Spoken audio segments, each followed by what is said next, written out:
The CPI thing, how do you handle that? Well, it's just another number, I guess. Well, I think that I would handle the CPI in terms of that it's better this year than it was last year by a substantial margin, and that it's the fact that things are going in the right direction that gives a chance for a breakthrough with the new policies. I think that's a reasonable thing to say, and well, I feel that this figure this month, it apparently didn't have. Did somebody say it didn't reflect the automobiles or something? Or well, automobiles. Because they sure haven't gone up. Did not go up. The service areas are where you had the increases, medical, and these areas that we blithely say when we talk about phase 2 that ought to be decontrolled are just the ones where the prices were going up. Or maybe we won't decontrol. But anyway, that'd be an area where you could easily just keep a freeze on. Well, I don't know. Well, what I mean is they deserve it. What they are is that they're areas where you have very heavy labor content, so that when you raise the wage, you almost automatically raise the price, just as if you raise the wage of the barber. Mm-hmm. He doesn't cut many more heads of hair, so you're going to raise the price there. Sure. And that's the reason why those prices keep going up so much. Right. Interest rates, where are they standing at the moment? Interest rates are still below the level they were at the time the freeze was announced. And I think that... are there any plans at all, George, to do anything about them, or as I understand, none? We've generally concluded it won't work, huh? Well, Arthur made some noises about doing something in the consumer credit area. I think your own moves in the mortgage area that were made before the freeze but have been effective, holding the FHA rate at 7%. Right. Then there has been a fair amount of Treasury jawboning, and we did get this excess profits tax to banks line out. You mentioned it, I noticed. Yeah. I went over it with Charlie Walker, and I told him to get a study started put it in charge of his leakiest bureaucrat. Yeah, that'd be easy. They had a meeting yesterday. I haven't heard a report on it with some bankers over at the Treasury. Right. But I don't know of anything beyond that. Right. Well, I think it is a legitimate argument in economics that a decline in interest rates of the kind we've seen reflects a change in expectations about inflation. That is, even the small decline? Even these small declines, that it's the inflation premium that is fluctuating, not the real rate of interest in the sense of what over and above inflation the person who loans out money expects to get in return for that loan. Yeah. Do you see what I'm driving at? I get it, of course. Sure, I know. I get it, sure. But on the other hand, that's why the phase 2 thing comes in, and so important, I suppose, because that'll reflect that then. We've been working on the international monetary business a little bit. You'll have something tomorrow. And trying to see what we might... I don't want too long a statement. I'd rather just say that Connolly's going to cover it next week myself, and my whatever I should say should be very general. Mm-hmm. Very general, because we have too many people muddying the waters here. It's bad. Well, I'll be conciliatory, but I'll say the Secretary's going to address that subject next week if he's willing to allow that to be said. Yeah. Well, we're working on the question of some substance that he might say, and we've gotten some material together on that and trying to... Well, if you could also, as I understand, Henry said that you're going to meet it tomorrow at 9. Yes, we're going to meet tomorrow morning. But after you meet, you give me a paragraph that I can throw out when I get the question, Mm-hmm. Okay. So I can be just a little conciliatory, but I don't want to be very substantive at all. Well, our thought was that what you would say would be tonal, whereas what Connolly would say would get into details, just as you said. Mm-hmm. I'm very, very pleased that we've got this thing in this rather tight control now. In other words, let's see what you come up with.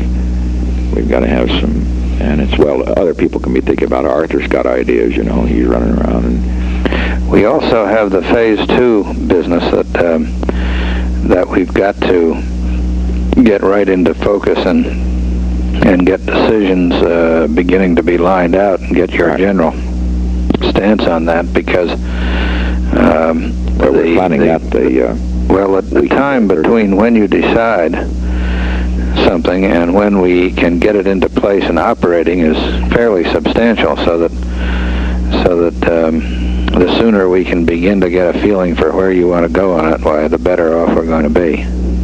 Well, I was thinking, for example, such things as... I was thinking this starting, that is September 30th. You see, you've got, next week there's no reason to try then, because everybody's going to be tied up with those damn bankers, the IMF. Mm-hmm. But by the time they leave town, then I thought we'd go on this. Mm-hmm. Okay. So I have to save that weekend, I mean. All right.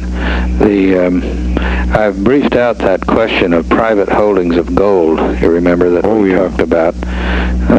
John has written me a note back on it saying that he agrees, except that he thinks that the timing isn't right now. I see. So we'll fuss around with that some more, but that's an item in the bin that can be used. Right. We're also continuing our struggle with this West Coast dock business. Oh gosh. And still up there, huh? seeing if they've made a lot of headway under Kurt's lashes, but they're not there yet. We have one angle on farm products that we're trying to figure out and see if there isn't some way that you could make an appeal to the parties to move agricultural products and clear out a lot of the... Business does still not want Taft-Hartley, is that correct? Well, the shipping association doesn't. Right. They feel they're finally making headway. They don't want to have any... They don't want to move any agricultural products, no nothing. They want to keep as much pressure on the union as they can right now and see if they can get a settlement. Yeah. Okay. I guess that's... You remember I asked you about the October 1 date for the military pay raise. Yeah. And the recommendations of everybody that not be allowed until November 15th, and you agreed with that. Yes. So that's the way Ziegler has been putting it, except we haven't known how we wanted to do that. Justice has had an opinion that the executive order and the freeze would supersede the law, or that statute would supersede this particular statute giving an increase in pay, and that we can simply say that the pay will not go up until November 15th. We had that ruling looked at again this morning and see if they still would stick to it, and they do. I see. And so we can go forward with that, although some of the lawyers around the EOB think it's an odd ruling, but probably we could just go ahead with it and nobody will worry about it too much. Because of it's being retroactive. Yeah. I know. Just do it. So what I have said was that we should get the ruling, the Justice Department's ruling from John or Kleindienst, and have it sent to Connally rather than you, and then have Connally, on behalf of the Cost of Living Council, do it. That would be sort of in line with the fact that that's the council that's been making all these detailed decisions, and sort of keep it away from you, if that sounds all right. Much better than to have me do it. Yeah. Or Ziegler, which is the same thing as me. Mm-hmm. Much better to have it over there in that shop. Okay. Well, on this, incidentally, Phase 2, as I say, I'm ready to talk about it any time, but the way I see it, I'll be in Detroit tomorrow, and then I'll be in Alaska and Montana and Oregon and Washington over the weekend. Then when I get back, and I'll be flying all day Monday. Mm-hmm. So then Tuesday, Wednesday, and Thursday, the IMF's in town, and Connally will be out of pocket. Right. And I guess so Burns. Yes, so it seems to me that if everybody can be ready by the 30th, I told Connally this just to get the damn thing ready by that weekend. I told him that we'd like to know by the weekend what they wanted to do. Yeah. So that's pretty good. Don't you think that's a pretty good plan? Well, I think so, although if we can get some thinking a little before that, it would be helpful. What do you have? I'm going to be out in Portland, Yeah. and then go on up to Alaska and see what that looks like with you. Great. So great. I'll bring along material, and if there should be a time during the trip back sure, that on the you'd way like back? to fuss about it a little bit, Well, as a matter of fact, if bring you the like, material with me. If you like, you could bring.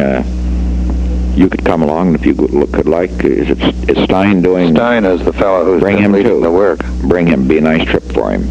Bring if he'd like to come, and then All right. then he could come, and then you and Stein and I can talk on the way back, and I can give you the lines that I have. Fair enough.